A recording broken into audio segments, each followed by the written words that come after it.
So, have you ever stopped to think about how often do we rush through life relying solely on our mere physical senses, neglecting the vast realms of emotion and empathy? Because we are truly surrounded by beauty, but do we always feel it in our hearts? And the real question is, how can one grow confident in an ever-changing world if we have lost our identity, our perception, our reason to be? My name is Andrés, and today I'm glad to introduce you to Poetry, a guide to live. In a world driven by screens and schedules, me and you have lost our sense of identity and direction, often moving at a pace that blinds us from the intricate beauty of existence. Yet, what if you could embrace the world with a poet's heart?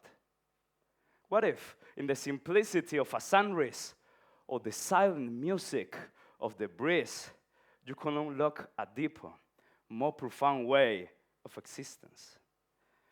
Today, I want to share with you the transformative powers of seeing the world with the eyes of a poet, learning how to perceive and unmask all the hidden mysteries and beauties of life. I will show you how to bloom confidence in your words and your verse, and this way make the extraordinary out of the ordinary. So first of all, I would like all of you to take a moment to look the world that surrounds you. And you can start with this room, all right?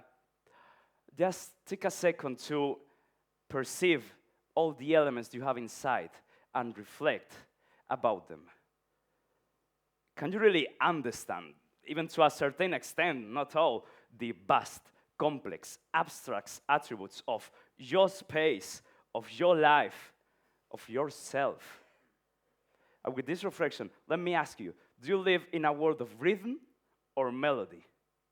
So I want to see your hands. So raise your hand, those who think they live on a world of rhythm. Get things done. Chop, chop, chop, chop. Let's see. All right. Now those who live in a world of melody. Just feeling, slowly, connecting. I see you. So now, whether if you live in this world of rhythm or this world of melody, you ask, and how can poetry help me connect? And how can it change my perception? Poetry. Through words. Simple as that. Words is what gives reality form.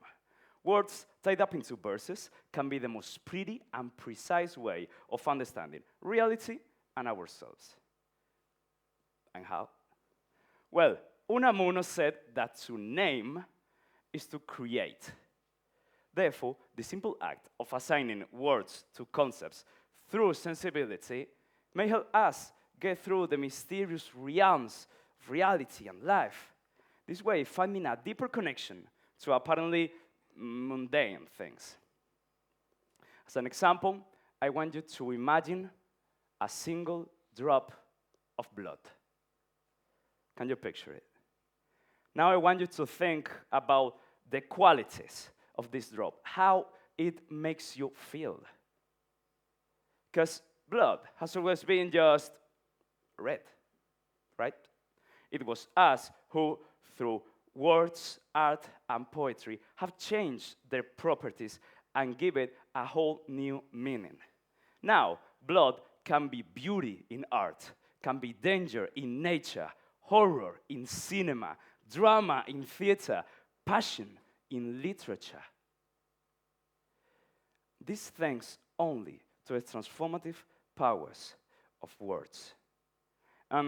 Esteemed members of the audience, you had to pardon me for the bloody example, because it is only a poetic license to illustrate how your poetic vision and your words really changes the way you perceive things. Because with all of this, blood will be just a natural consequence of being wounded, as much as poetry is a natural consequence of being human. And it's really sad how, moreover, in modernity, we have sacrificed sensibility to increase productivity. How we have degraded beauty for practicality. How we have lost the confidence in who we are and where we're going because we just rush everywhere, we just move, no attention to our surroundings. Just lost, just wounded. Meanwhile, poetry is all about observation and quietness and feelings and connecting and healing. So now you ask yourself, how can I heal with poetry to the point of gaining confidence in living leisurely? Well, Lois Glack, Nobel Prize 2020 said, poetry is a way of reshaping the pain. It can be a transforming pain into beauty.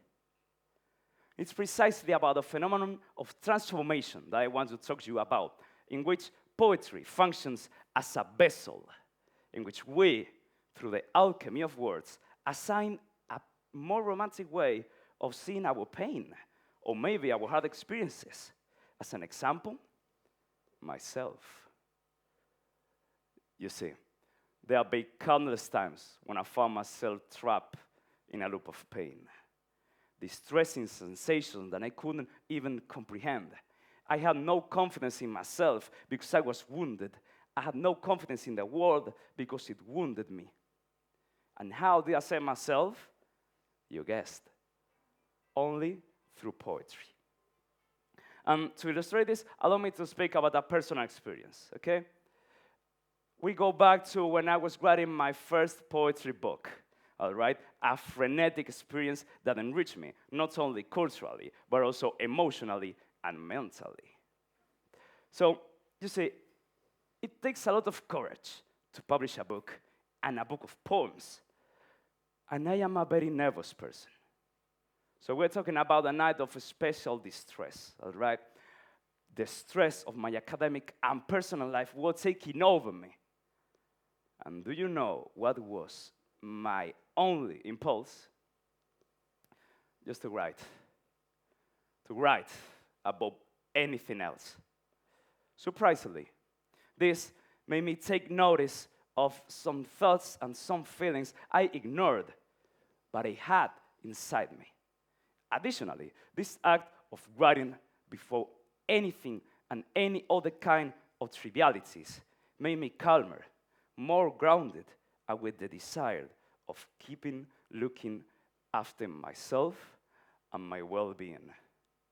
So it is thanks to poetry that I learned to take my feelings and to identify them, to name them, and thus rein them in. This is how you, today, can change your world and your life with poetry, because nothing could be that painful or that confusing, whether you could use it in poetry or understanding through poetry.